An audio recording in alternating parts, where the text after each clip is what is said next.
Hi అండి, నేను మీ నెల్లూరు సుబ్బుని. ఈరోజు ఆ దివంగత నేత, మన ప్రీతమ నాయకుడు, ప్రజల గుండెల్లో చిరస్థాయిగా నిలిచిపోయినటువంటి రాజన్నకు, మన రాజశేఖర రెడ్డి గారికి నా అశ్రు నివాళి. నిజంగా నేను ఆయన నన్ను ఎలా ఆకర్షితుడయ్యానంటే, నేను ఆయనకి 2004 సంవత్సరంలో అలిపిరి బాంబ్ బ్లాస్ట్ జరిగినప్పుడు, మేము అప్పుడు ఆర్టిస్టులం నెల్లూరులో. 2004 ఆ ప్రాంతంలో ఆర్టిస్ట్గా నేను, అప్పటికి నాకు రాజశేఖర రెడ్డి గారు నాకే కాదు ఎవరికి కూడా అంత ఇంజెక్ట్ కాపాడలేదన్నమాట. అప్పుడు చంద్రబాబు నాయుడు అలిపిరి బాంబ్ బ్లాస్ట్ జరిగినప్పుడు ఆయన తరపున ప్రచారం చేయడం జరిగింది నెల్లూరు జిల్లా మొత్తం కూడా. నెక్స్ట్ ఎలక్షన్స్ లో రాజశేఖర రెడ్డి గారే మంచి ఊవెత్తున కెరటంలో ఎగిసి పడుతున్నాడు. కానీ మేము టీడీపీ తరపున కళాకారులందరం కూడా, అప్పట్లో కాంగ్రెస్ పార్టీలో పెద్ద కళాకారులకు స్థానం ఉండేది కాదు. టీడీపీ అంటే ఎన్టీ రామారావు గారు పెద్ద ఆయన పార్టీ కాబట్టి ఆయన తరపున మేము ఆకర్షితులం కాబట్టి ఆ కార్యక్రమము చేయడం జరిగిందనమాట. ఇది ఆర్టిస్టులుగా 10 మంది ప్రజల్లో తిరుగుతూ కళలు ప్రదర్శించేవాళ్ళం. వీధి నాటికలు, సాంగ్ అండ్ డ్రామా అని డిపిఆర్ ఆఫీస్ లో వర్క్ చేసేవాళ్ళం. ఆ తర్వాత అప్పట్లో ఉచిత విద్యుత్ అనేది అనౌన్స్ చేసినప్పుడు రాజశేఖర రెడ్డి గారు టీడీపీ తరఫున మేము రాసుకున్నటువంటి స్క్రిప్ట్ లో భాగంగా ఉచితంగా ఏది ఇచ్చినా గానీ అది మంచిది కాదని చెప్పి రివర్స్ గా మాట్లాడినటువంటి నోరు అప్పట్లో. ఆ తర్వాత రాజశేఖర రెడ్డి గారు ముఖ్యమంత్రి అయిన తర్వాత కళాకారులందరికీ 9 నెలలు ప్రోగ్రామ్స్ ఇవ్వడం జరిగింది మాకందరికీ. అంటే రాజశేఖర రెడ్డి గారిలో ఉన్నటువంటి గొప్ప లక్షణం ఏంటంటే, ఎవరైతే మనతో ఉండేవాళ్ళు మనతో ఎప్పటికీ ఉంటారు. కానీ మనం అచీవ్ చేసుకోవాల్సింది వచ్చి, ఎవరైతే మనతో లేరో, ఎవరైతే మనల్ని నమ్మటం లేదో వాళ్ళకి నమ్మకాన్ని కలిగించాలి. ప్రతి ఒక్కరి గుండెల్లో నేను ఉండాలని చెప్పి పాకులాడినటువంటి వ్యక్తి ఆయన. అందరూ ఫ్యాక్షన్ సీమలో పుట్టాడు, ఫ్యాక్షన్ రాజకీయాలకి అలవాటు పడ్డాడు, ఎన్నన్నా గాని ఎప్పుడైతే ప్రజల ప్రేమాభిమానం డైరెక్ట్ గా చూరగొన్నాడు ఆ పాదయాత్రతో, అంటే ఎన్నైనా అనుకోండి మీరు, ఒక కరుడు కట్టినటువంటి వాల్మీకి లాంటి వాడు కూడా రామాయణం రాయగలిగాడు. అంటే నేను దీనికి ఆపాదించటం లేదు. అలాంటి రాజన్న రూపాయి డాక్టర్ అని పేరు ఆయనకి. అలాంటి రాజన్న నేను ఈ డాక్టర్గా ఉంటే కొంతమందికే సేవ చేయగలను, రాజకీయాల్లోకి వస్తే అందరికీ చేస్తానని చెప్పి ఒక ఎవరికీ తెలియనటువంటి లక్ష్యం ఆయన గుండె లోతుల్లో ఉండింది. ఆ లక్ష్యం అనేది పాదయాత్రకు దారితీసి, ఆ తర్వాత రాజీవ్ ఆరోగ్యశ్రీ, పేదవాడి ఆరోగ్యం గురించి ఆలోచించాడు. 108 అంబులెన్స్లు. ఎవడన్నా రోడ్లో యాక్సిడెంట్ అయి పడిపోతే మనకెందుకు, పోలీసు వాళ్ళు మనల్ని ప్రశ్నిస్తారు, మనం పోలీసు వాళ్ళ చుట్టూ తిరగాల్సి వస్తుంది అని చెప్పి భయపడి వెళ్ళిపోయేవాళ్ళం అందరం. ఎవరు కూడా పట్టించుకునేవాడు కాదు. ఆ స్టేజ్ నుంచి ఎవడన్నా యాక్సిడెంట్ అయి పడిపోయి ఉంటే, కొనుపురుతో ఉంటే పోయేవాళ్ళు ఆగి, సొంత బంధువు ప్రమాదంలో ఉన్నట్టు ఉన్నాడని చెప్పి ఆ అనుభూతిని పొంది 108 అంబులెన్స్ కు ఫోన్లు చేసి, అదేమన్నా రావడం లేట్ అయితే వాళ్ళని తిట్టి ఆ మనిషిని 108 అంబులెన్స్ ఎక్కించి ప్రాణాలు కాపాడే స్థాయిలో ఒక పథకాన్ని ప్రవేశపెట్టాడు. అంటే ప్రాణాన్ని రక్షించాడు. అలాగే అప్పట్లో సీఎం రిలీఫ్ ఫండ్ అంటే ఏదో 10,000 20,000 ఇచ్చి సరిపెట్టేటటువంటి వాళ్ళు. అంటే సీఎం రిలీఫ్ ఫండ్, నీకు అది క్యాన్సర్ కావచ్చు, పెద్ద పెద్ద రోగాలు కావచ్చు, నీకు 10 లక్షలు అవసరమైనా సరే నీకు 10-20 వేలతో సరిపెట్టేటటువంటి రోజుల నుంచి ఆయన తన సిఎస్లకి, తన అధికార యంత్రాంగానికి ఏం చెప్పాడంటే, ఒక రోజు ఇవన్నీ పెద్దలు చెప్తే నేను తెలుసుకున్నాను. మనిషికి 10,000 20,000 కాదు, అతనికి ఏం అవసరం ఉందనంటే, సార్ ఇలా బోన్ క్యాన్సర్ అంట, ఇలా పలాందంట, అంటే దానికి ఎంత అవుతుంది ఖర్చు అని చెప్పి లక్షల్లో సహాయం చేయడం సీఎం రిలీఫ్ ఫండ్ కే అలవాటు చేసినటువంటి గొప్ప నాయకుడనే పదం కూడా ఆయనకి సరిపోదు. అలాంటి రాజన్న ఎన్నో సంక్షేమ కార్యక్రమాలు. ఎవరైనా సరే మనము ఒక 100 హామీలు ఇస్తే కనీసము 80-90% నెరవేర్చాలి. కొన్ని హామీలు ఎలా ఉంటాయంటే రాజ్యాంగబద్ధంగా వాటిని అమలు చేసేదానికి కొన్ని లిటిగేషన్స్ అనేవి ఉంటాయి. ఎవరు కూడా పూర్తిగా 100% హామీలు అనేది అమలు చేయలేరు. కొన్ని హామీల్లో కొన్ని లోతుపాతులు ఉంటాయి, వాటిని కూడా అమలు చేయొచ్చు. బట్ రాజశేఖర రెడ్డి గారు ఏ హామీ అయితే అమలు చేయగలమో ఆ హామీలన్నీ ఇచ్చి అవి అమలు చేస్తూ వచ్చారు. ఆ తర్వాత ఒక రోజు అది నేను క్యాటరింగ్ లో ఉండగా మీ రాజశేఖర రెడ్డి గారు మిస్ అయ్యారు, మీ రాజశేఖర రెడ్డిని మీ రాజన్నను మీరు ఎత్తుక్కోండి అని చెప్పి రోసయ్య గారు ప్రెస్ మీట్ పెట్టారు. అప్పుడే గుండెల్లో బండపడింది.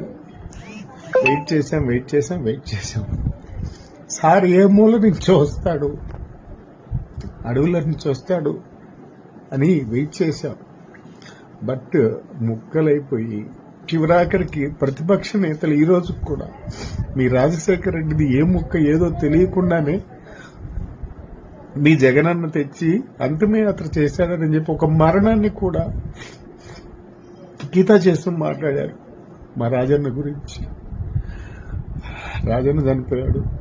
అంత శక్తివంతమైనటువంటి రాజశేఖర రెడ్డి గారు ఎదుర్కోలేక ప్రాణాలు బలికొన్నాడు.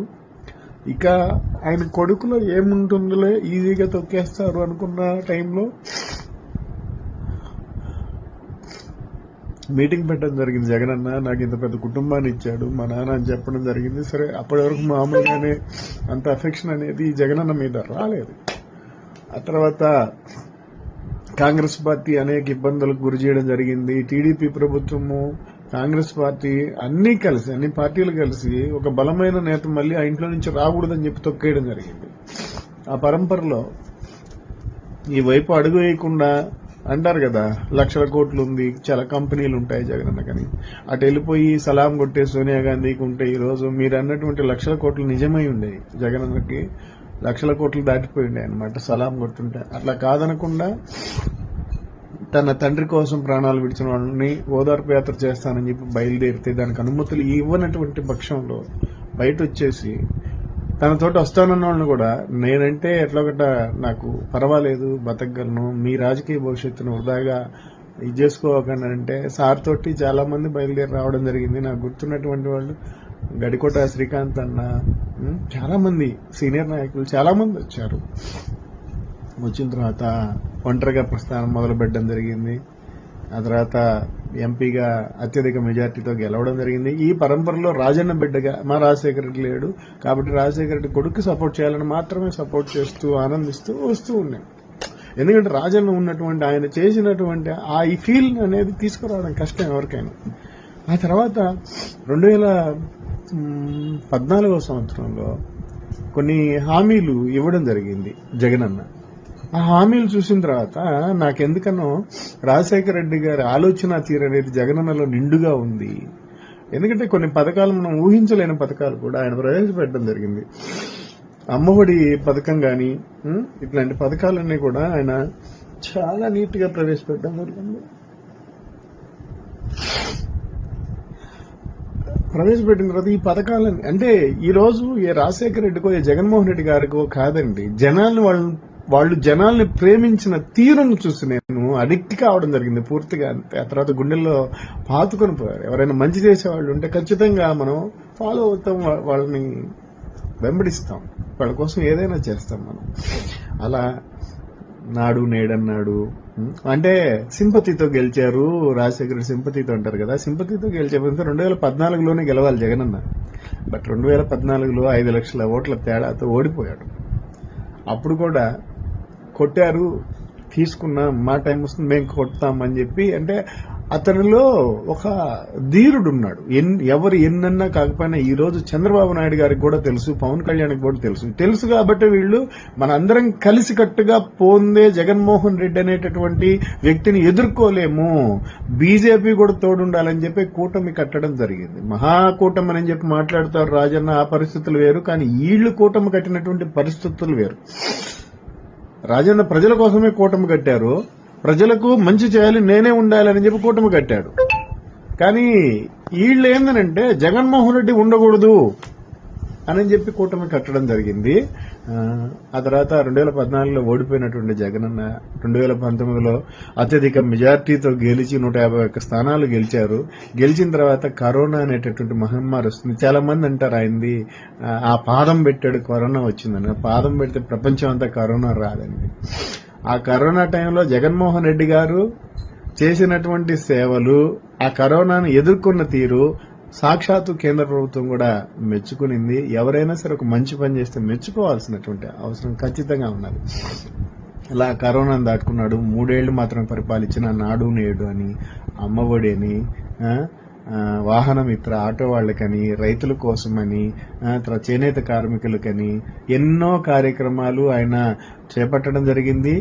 పోర్ట్లు, హార్బర్లు, ఇది అబద్దమైతే మీరు ఛాలెంజ్ ఎవరైనా సరేనని చెప్తా. పోర్ట్లు కట్టడం, హార్బర్లు కట్టడం కానీ, ఉద్దానం కిడ్నీ సమస్యతో బాధపడుతూ చనిపోతున్న వాళ్ళకి శాశ్వత పరిష్కారం ఏంటంటే అక్కడ భూమిలో ఉండే నీళ్లను, మంచి నీళ్లను అంటే మూలాల్లోనే మనం క్లీన్ చేయాల్సిన అవసరం ఉందని మంచినీటిని అందించినటువంటి గొప్ప నాయకుడు. 850 కోట్లతో ఆ ఉద్దానం అనే సమస్య తీర్చాడు. కిడ్నీ రీసెర్చ్ సెంటర్ పెట్టాడు. జగన్మోహన్ రెడ్డి గారు అభివృద్ధి చేయలేదని అంటారు, కానీ ఆయన చేసిన అభివృద్ధి కార్యక్రమాలన్నీ ఒక్కసారి తెరిచి చూస్తే మీకే తెలుస్తుంది. ఆయన పూర్తిగా చెప్పుకోలేకపోయాడో, వైసీపీ మీడియా చెప్పుకోలేకపోయామో, కానీ మంచి ఆ పక్క సంక్షేమము, ఈ పక్క అభివృద్ధి రెండూ చేసుకుని వచ్చాడు. ఈరోజు తెలుగుదేశం పార్టీ వాళ్ళు తల్లికి వందనం అనేది జగనన్న ఆలోచన, అమ్మఒడి అనేది లేకపోతే ఉండేది కాదండి, ఉండేది కాదు. పెన్షన్లు 4,000 రూపాయలు ఇస్తానన్న చంద్రబాబు నాయుడు మీకు గుర్తుందో లేదో, రామారావు గారి 2 రూపాయల కిలో బియ్యాన్ని 5.5 రూపాయలు చేస్తే మళ్ళీ రాజశేఖర రెడ్డి గారు వచ్చి దాన్ని 2 రూపాయలు చేశాడు. 5.5ని ఏది చంద్రబాబు నాయుడు గారు 5.5 చేస్తే మళ్ళీ వచ్చి 2 రూపాయలు చేసినటువంటి ఘనత రాజశేఖర రెడ్డి గారిది. అలాంటి రాజశేఖర రెడ్డి గారికి ఈరోజు నిజంగానే మీరు ఎన్నైనా కింద కొంతమంది కామెంట్లు పెట్టచ్చు, మీరు ఎన్నైనా అనుకున్నా ఆ రాజన్న కోసం కార్చే ప్రతి కన్నీటి చుక్కలకు కూడా, ఆ వెంకటేశ్వర స్వామి సాక్షిగా కూడా, ఆ అల్లా సాక్షిగా, ఆ యేసు ప్రభు సాక్షిగా కూడా నిజాయితీ, నిబద్ధత ఉంటుంది ఈ నెల్లూరు సుబ్బు కన్నీటిలో. ఖచ్చితంగా చెప్తున్నాను. ఈ రోజు కాదు, ఏ రోజైనా సరే నేను జగనన్నకి ఎందుకు మద్దతు ఇస్తున్నానంటే, పేద ప్రజల తలుపు తట్టి పథకాలు ఇంటికి చేర్చినటువంటి గొప్ప నాయకుడు. వాలంటీర్ వ్యవస్థను కూడా చాలా మంది మొదట్లో వైసీపీలో ఉండేవాళ్లే, అసలు వాలంటీర్ వ్యవస్థ అనేది భూప్రపంచంలో ఎక్కడ లేదు, మా జగనన్న తీసుకొని వచ్చాడు అని చెప్పడం జరిగింది. మొన్న వాలంటీర్ల వల్లే ఓడిపోయామని చెప్పడం కూడా జరిగింది. బట్ జగనన్న ఉద్దేశంలో ప్రతి 50 కుటుంబాలకి, ప్రతి 100 కుటుంబాలకి ఒక కాపలాదారుడు ఉండాలి. వాలంటీర్ అంటే స్వచ్ఛందంగా సేవ చేసేవాడు కావాలని చెప్పి వాలంటీర్ వ్యవస్థను కనిపెట్టడం జరిగింది. బట్ ఆ వాలంటీర్లు అనే వాళ్ళకి, పార్టీకి, అక్కడ స్థానిక రాజకీయ నాయకులకి గ్యాప్ అయితే రావడం జరిగింది. అంటే ఏ పని కావాలన్నా వాలంటీర్ చేతిలో అయిపోతున్నప్పుడు రాజకీయ నాయకుల అవసరం లేకుండా పోయింది ప్రజలకి.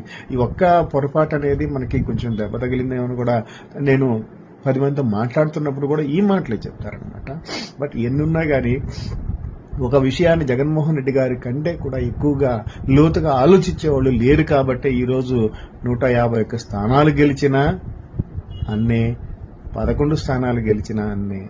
రేపు ఆంధ్ర రాష్ట్రాన్ని దాదాపు 1053 కిలోమీటర్ల సముద్ర తీర ప్రాంతం ఉంది. 910 కిలోమీటర్లు మనకు యూజ్ అవుతుంది. సముద్ర తీర ప్రాంతంలో హార్బర్లు, ఫిషింగ్ హార్బర్లు, పోర్ట్లు కడితే అభివృద్ధి చెందుతుందని చెప్పి ఆ ముందు చూపు ఆలోచనలన్నీ చాలా గొప్పవి. కాబట్టి ఈరోజు మా రాజన్నకు అందరూ కూడా పార్టీలకు అతీతంగా నివాళులర్పించాలని చెప్పి కోరుకుంటూ ఉన్నాను.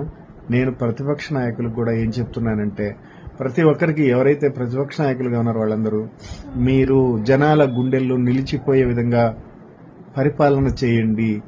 మీకు ఆదర్శము ఒక ఎన్టీ రామారావు గారు తర్వాత రాజశేఖర రెడ్డి గారు, రాజశేఖర రెడ్డి తర్వాత జగన్మోహన్ రెడ్డి గారు. వీళ్ళు ఎలా అయితే కొత్త కొత్త పథకాలు తీసుకుని వచ్చి, ఎవడైనా ఆ అప్పులు చేశారు అంటున్నటువంటి చంద్రబాబు నాయుడు గారు 16 నెలల్లోనే 2 లక్షల కోట్ల అప్పులు చేసినప్పుడు, జగన్మోహన్ రెడ్డి గారు కరోనా ఉన్న 5 సంవత్సరాల్లో 3,40,000 కోట్ల రూపాయలు మాత్రం అప్పు చేశారు. మీరైనా అప్పే చేస్తున్నారు కదా. అప్పు చేయడం అనేది కుటుంబానికైనా, రాష్ట్రానికైనా ఈ రోజు ఖచ్చితంగా అవసరం. ఎందుకనంటే పదుల సంఖ్యలో ప్రధానమంత్రులు చేయనప్పు నరేంద్ర మోడీ గారు ఈ రోజు 86 లక్షల కోట్లు అప్పు చేశారని చెప్పి సాక్షాత్తు నివేదికలు ఉన్నాయి, నివేదికలుగానన్నీ.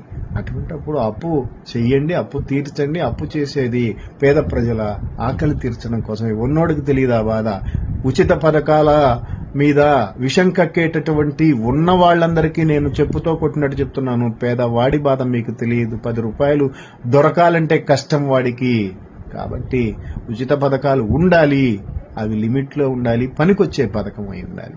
సరేనా? జోహార్ వైఎస్ఆర్. నా రాజన్నకు మరొకసారి అశ్రుని వాళ్ళు తెలియజేసుకుంటున్నాను. జగన్మోహన్ రెడ్డి గారు ఈసారి పోయినసారి చేసిన పరిపాలన కంటే కూడా ఒక 10 ఎక్కువగా చేయాలని చెప్పి ప్రజల గుండెల్లో చిరస్థాయిగా ముద్ర వేసుకోవాలని చెప్పి కోరుకుంటూ ఉన్నాను. వైఎస్ఆర్ కాంగ్రెస్ పార్టీలో జరిగిన లోటుపాట్లు ఏమన్నా ఉంటే అవన్నీ కూడా సరిదిద్దుకొని, ముఖ్యంగా నా యొక్క కోరిక ఏంటంటే వైఎస్ఆర్ కుటుంబం అంతా కలిసిమెలిసి ఒక్కటై బతకాలని చెప్పి, ఒక్కటే రోజు రావాలని చెప్పి జగన్మోహన్ రెడ్డి గారికి నా తరపున సారీ సార్, మంచి వ్యక్తి, మీ కుటుంబంలో నాన్నగారిని కోల్పోయారు. అలాగే విజయమ్మ, మిమ్మల్ని చూస్తే ఒక పెద్దమ్మ భావం కలుగుతుంది మా అందరికీ కూడా. మీరు బాగుండాలి. మీకు 2 బిడ్డలమ్మ, షర్మిలమ్మ, జగనన్న. ఏ కారణాల వల్ల మీరు ఆ బిడ్డలిద్దరు చెరొక వైపు వెళ్ళిపోయారో మాకైతే తెలియదు, కానీ ఆ బిడ్డలిద్దరిని ఒక ఘాట్లో పెట్టి ఒక దగ్గర గనక ఉంటే అద్భుతమే అమ్మా. ఎలాంటి శక్తినైనా సరే ఎదుర్కోగలము. వైఎస్ఆర్ కుటుంబం అంతా కలిసి రావాలి, కలిసిమెలిసి ఉండాలి. ఈ హత్యా రాజకీయాలు, ఈ ఫ్యాక్షనిజం అనే ముద్రలు మీ కుటుంబం మీద లేకుండా పోవాలని చెప్పి కోరుకుంటూ ఉన్నాను.